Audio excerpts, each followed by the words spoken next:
chất hàng nó còn món nhìn ấy sâu tiền về chừng chuồng chứ nào như mình này bật phim tàu phim quá là nhưng mình các thằng bốc ấy ác liền tay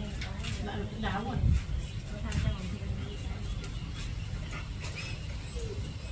tôi chưa là lý á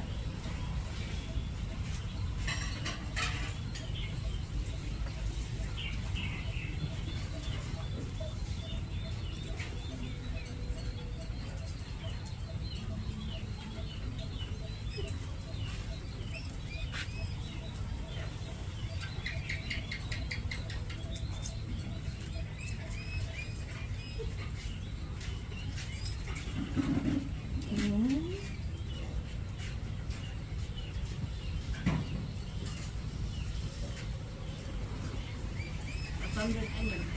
đi ôn được xong nhất bờ miền Nam mình để cái đồ chảo này chắc là ai nó để ai việc đập bát đặt nhạc chân thành công bắt lên